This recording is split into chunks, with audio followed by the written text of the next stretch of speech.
आज 31 अगस्त है, दिन रविवार। आइए जानते हैं बिहार की 25 फटाफट बड़ी खबरों को। पटना की महिला यात्रियों के लिए बड़ी खुशखबरी है। राजधानी की सड़कों पर जल्द ही 15 नई पिंक बसें दौड़ेंगी, जिससे महिलाओं की सुरक्षित और आरामदायक यात्रा की सुविधा और बढ़ जाएगी। बस की रजिस्ट्रेशन शुरू हो चुकी है। अगले हफ्ते से इसका परिचालन शुरू हो जाएगा। फिलहाल पटना में 8 पिंक बसें अलग अलग रूटों पर चल रही हैं। इन नई बसों को उन्हीं रूटों पर उतारा जाएगा जहां पहले से पिंक बसें उपलब्ध हैं, ताकि महिला यात्रियों को अधिक विकल्प मिल सकें। मुख्यमंत्री नीतीश कुमार ने महिला रोजगार योजना को स्वीकृति दी। मुख्यमंत्री महिला रोजगार योजना के तहत पहली किस्त में 10,000 रुपये दिए जाएंगे। उम्मीद जताई जा रही है कि चुनाव से पहले यह राशि महिलाओं के खाते में भेज दिए जाएंगे। इसके लिए कोई पात्रता नहीं रखी गई है। इसके साथ ही यह राशि बिहार के हर परिवार की एक महिला को दी जाएगी। इसके साथ ही रोजगार शुरू करने वाली महिलाओं को 6 महीने के बाद 2 लाख रुपए की अतिरिक्त मदद भी दी जाएगी। इसके लिए रजिस्ट्रेशन सितंबर 2025 से शुरू होगी। पथ निर्माण मंत्री नितिन नवीन ने शुक्रवार को घोषणा की कि विभाग ने 7 जिलों में 8 सड़कों और पुलों के निर्माण व चौड़ीकरण की योजनाओं को मंजूरी दी है। कुल 120 करोड़ रुपए की लागत से बनने वाली इन परियोजनाओं से लाखों लोगों को सुगम और सुरक्षित आवागमन की सुविधा मिलेगी। साथ ही राजधानी पटना में भी करीब 1 करोड़ की लागत से 4 नई सड़कों का निर्माण किया जाएगा। पटना के बिहटा में संचालित आश्रय गृह बेसहारा बच्चों के जीवन को नई दिशा दे रहा है। गृह में रहने वाले बच्चों को न केवल पढ़ाई की सुविधा मिल रही है, बल्कि उन्हें कौशल ट्रेनिंग भी दिया जा रहा है। यहाँ बच्चों को आत्मनिर्भर बनाया जा रहा है। यह केंद्र 200 बच्चों के लिए सुरक्षित आवास उपलब्ध कराता है। यहाँ 100 लड़के और 100 लड़कियों के लिए अलग अलग hostel, training centre, staff quarter और प्रशासनिक भवन बनाए गए हैं। बिहार में किसानों की सूरत बदलने के लिए सरकार की तरफ से खास पहल की गई है। ऐसे में कैश क्रॉप की खेती की लिस्ट और लंबी होने जा रही है। इसमें स्ट्रॉबेरी, अनानास, ड्रैगन फ्रूट जैसे फलों के अलावा कश्मीर में उगने वाला अंजीर भी जुड़ने वाला है। बिहार सरकार की ओर से इसके लिए अंजीर फल विकास योजना की शुरुआत की गई है। सरकार की यह पहल न सिर्फ किसानों को अतिरिक्त कमाई का अवसर देगी, बल्कि बिहार में फलों की विविधता और उत्पादन को भी नया आयाम देगी। बिहार ने अंजीर की खेती की प्रति हेक्टेयर लागत 1.25 लाख रुपए तय की है। इस लागत पर किसानों को 40% यानी 50,000 रुपये का अनुदान देगी। 2025-26 में किसानों को 30,000 रुपये का अनुदान दिया जाएगा, जो 1.25 लाख रुपये का 60% होगा। बिहार के जिलों में रुक रुक कर बारिश का दौर जारी है। मौसम विभाग की तरफ से अगले 5 दिनों तक अलग अलग जिलों में भारी बारिश की चेतावनी जारी की गई है। इस दौरान जोर से बादल गरजने, ठनका गिरने और 30 से 40 किलोमीटर प्रति घंटे की रफ्तार से हवा चलने की संभावना जताई गई है। हालांकि आने वाले दिनों में तापमान में कुछ खास परिवर्तन होने का संभावना नहीं है। मौसम विभाग के मुताबिक 31 अगस्त को पश्चिम चंपारण, पूर्वी चंपारण, सिवान, सारण, गोपालगंज के अलग अलग हिस्सों में बारिश होगी। इन जिलों में येलो अलर्ट जारी किया गया है। खाद्य एवं उपभोक्ता संरक्षण विभाग ने शुक्रवार से बिहार की सभी जन वितरण प्रणाली के दुकानों की राज्यव्यापी सघन जांच शुरू कर दी है। विभाग का स्पष्ट संदेश है कि अब गड़बड़ी करने वाले डीलरों पर सीधी और कड़ी कार्रवाई होगी। विभाग ने सभी जिलों को आदेश जारी करते हुए कहा है कि पात्र लाभुकों को निर्धारित मात्रा और गुणवत्ता युक्त खाद्यान्न समय पर उपलब्ध कराना सुनिश्चित किया जाए। राजधानी पटना का NIT घाट आजकल लोगों के बीच बहुत लोकप्रिय हो गया है। सुबह की ताज़ी हवा और शाम का सुहाना नज़ारा देखने के लिए यहाँ कई सारे लोग पहुँचते हैं। खासकर स्टूडेंट्स यहाँ सुबह पढ़ाई करने आते हैं। रेलवे की तरफ से खास पहल कर दी गई है। यात्रियों की सुविधाओं को देखते हुए अब ट्रेनों में मिलने वाले फूड पैकेट पर QR कोड की शुरुआत की गई है, जिसका स्कैन पर पैकिंग का समय, बेस किचन और मूल्य की जानकारी ले सकेंगे। प्रयोग के तौर पर यह सुविधा पटना कोलकाता वंदे भारत एक्सप्रेस ट्रेन में शुरू होने जा रही है। साथ ही खाने की गुणवत्ता की शिकायत मिलने पर जिम्मेदारों पर कार्रवाई सुनिश्चित हो सकेगी।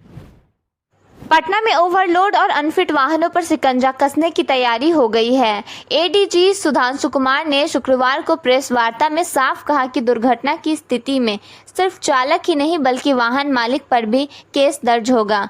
बीएनएस की धारा 105 के तहत दोषी पाए जाने पर न्यूनतम 10 साल तक की सजा का प्रावधान है। हाल के महीनों में ऑटो और बस से जुड़े बड़े हादसों का हवाला देते हुए उन्होंने चेतावनी दी कि अब ऐसे मामलों में कोई रियायत नहीं दी जाएगी। पटना में मेट्रो सेवा का इंतजार अब खत्म होने वाला है। पहले चरण में न्यू ISBT से मलाही पकड़ी तक मेट्रो चलेगी। प्रधानमंत्री मोदी सितंबर के तीसरे सप्ताह में हरी झंडी दिखाएंगे, जिसके बाद अक्टूबर से आम लोगों के लिए परिचालन शुरू हो जाएगा। मेट्रो की बोगियों को बिहार की सांस्कृतिक विरासत से सजाया जाएगा। सुरक्षा और यात्री सुविधाओं का विशेष ध्यान रखा गया है। बनारस के नमो घाट के तर्ज पर पटना के दीघा घाट पर 17 फीट ऊंची और 12 फीट चौड़ी छठ पर्व को लेकर वृत्ति की आकृति बनाई जाएगी। बुड़कों द्वारा यहां एक अनोखा वेस्ट टू वंडर स्कल्पचर स्थापित किया जाएगा। यह आकृति पूरी तरह से इस्तेमाल की गई चीजों से तैयार होगा।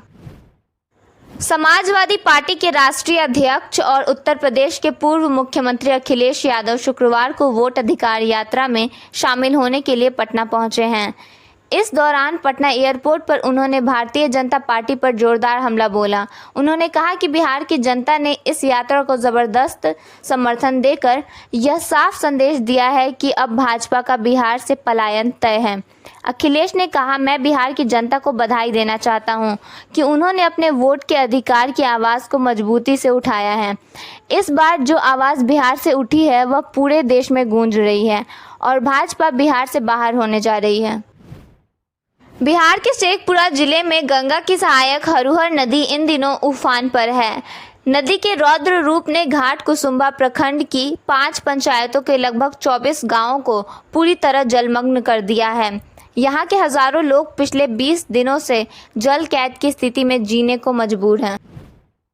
बिहार में सोने चांदी की कीमतों में मानो आग ही लग गई हो। त्योहारी सीजन में दोनों के हाई रेट के कारण खरीदारों की टेंशन बढ़ गई है।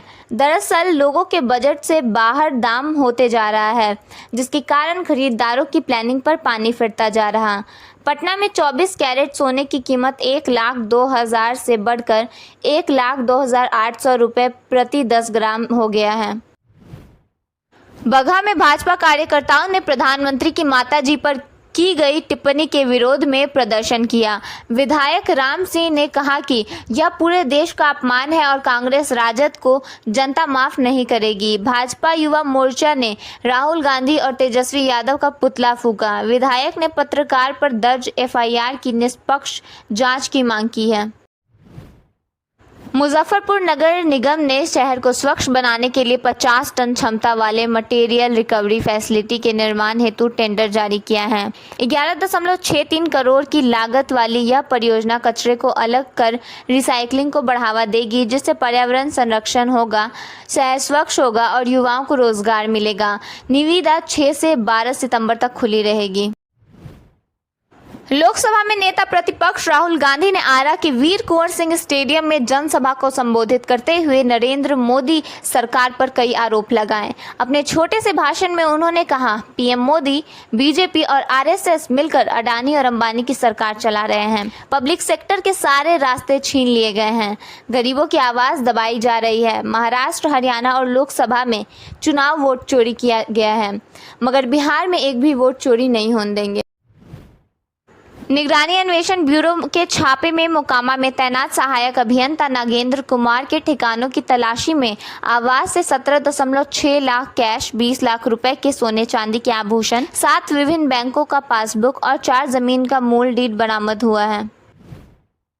यूपी के पूर्व मुख्यमंत्री अखिलेश यादव ने जनसभा को संबोधित करते हुए भारतीय जनता पार्टी पर जमकर निशाना साधा। उन्होंने कहा कि बिहार के चुनाव पर पूरे देश की निगाहें हैं। जिस तरह से उत्साह नजर आ रहा है, उससे लग रहा है कि बिहार के लोग इस बार भारतीय जनता पार्टी को सत्ता से बाहर करेंगे। उन्होंने कहा, हमने भाजपा को अवध में हराया था, इस बार मगध की बारी है। सपा प्रमुख ने आरोप लगाया कि भाजपा लोगों का इस्तेमाल करती है, इस्तेमाल करके उन्हें बर्बाद कर देती है। अखिलेश ने बीजेपी सरकार और अधिकारियों का तीन तिगारा बताया और कहा कि इसे इंडिया गठबंधन तोड़ेगा।